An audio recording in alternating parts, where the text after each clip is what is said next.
มื้อนี้ก็เป็นมื้อค่ำคืนที่4ที่5แล้วมื้อนี้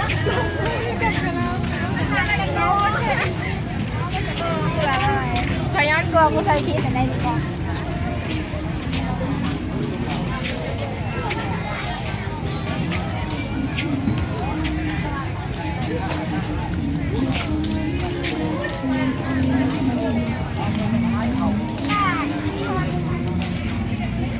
มื้อนี้แม่นบุญออกพรรษามื้อนี้บุญออกพรรษามื้อนี้มื้ออื่นก็แม่นมื้อบุญพวงเครือ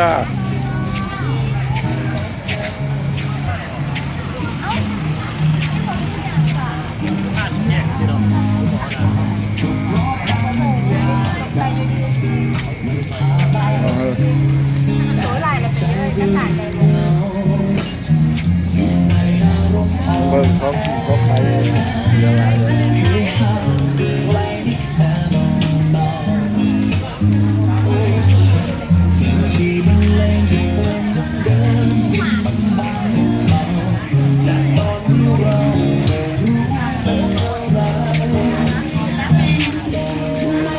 เป็นยัง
ตัวนี้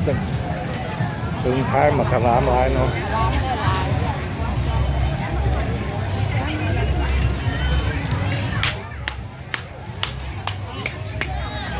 ไม่มันรถจังจ้ะ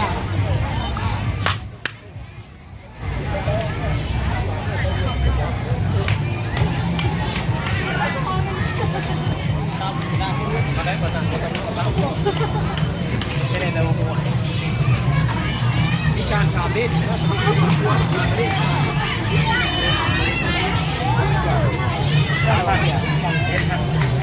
อันนี้ปะ ตัว3,000นะตัวได้3,000นี่3,000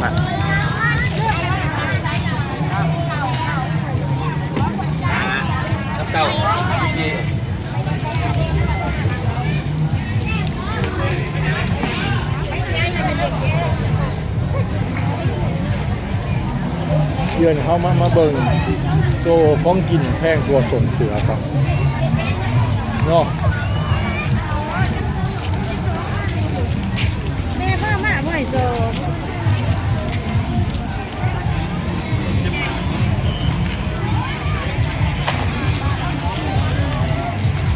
นี่ร้านตัวเล็กละ แล้วรถยกก่อนติดต่อหาหน่อยพวกนั้น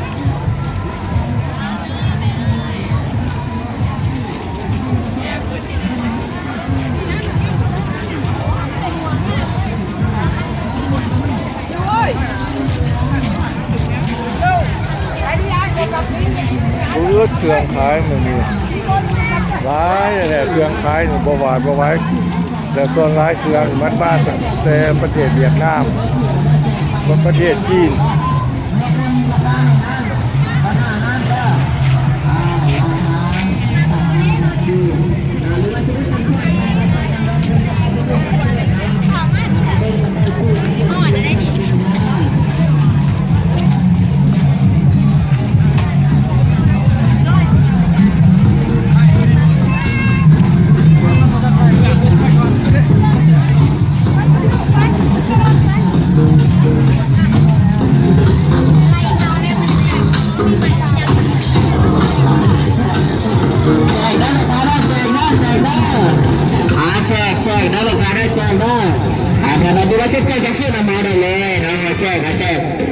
ยังเหลือใบเดียวเท่านั้นที่เราได้จำกัดยังเหลือใบเดียวเท่านั้นมาก่อนในการได้ค่ะซื้อเบอร์นั้นเอา10,000ได้ปีไป15,000กิโลซื้อ10แหลกสาวเราได้ซื้อ10แหลกสาวได้ซื้อ10แหลกสาวนะซื้อ10,000สำหรับลูกค้าเนาะการไปไกลมากเนาะดีว่าใส่โทรศัพท์ vivo เนาะของเราโอเคน้ำทีมงานก็เพิ่มเข้าไปเลยเนาะก็ใส่ฟรีเลยไปเลยเนาะสำหรับลูกค้าที่ใส่ vivo เดียวเนาะใส่ฟรีเป็นบาทเนาะโอเคเนาะ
ลองขับไปเบิ่งที่ลองขับไปเบิ่งที่เบิ่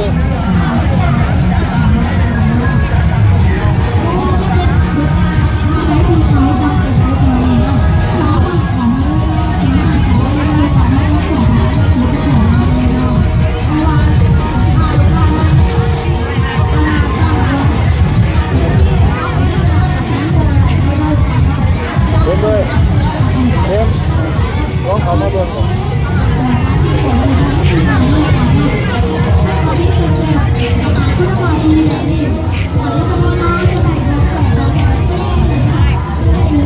โต200,000ก็มี300,000ก็มีครับหาเบิ่ง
ตื่นจริงใจใส่ใจ แก้วมาก แย่ มัน ง เอา ทาน เนาะ ตลอดไปใน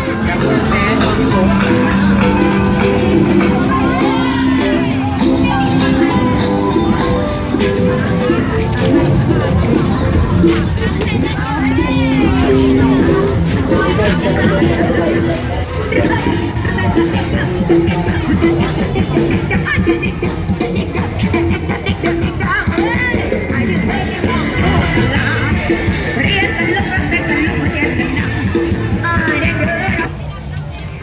ครับส่งต่อความสุขกับนักร้องสาวประจำทีมงานครับเจ้าของงานเพลงขอบ่ายไขว่อ้ายจากรายการมาสเตอร์คิวเวทีแจ้งเกิดหากช่องสามที่ผ่านมาครับ เร็วๆนี้พบกับเธอได้ในรายการใบทองคำหมอลำสาวเทศทางช่อง Workpoint TV วันนี้ส่งต่อกับสาว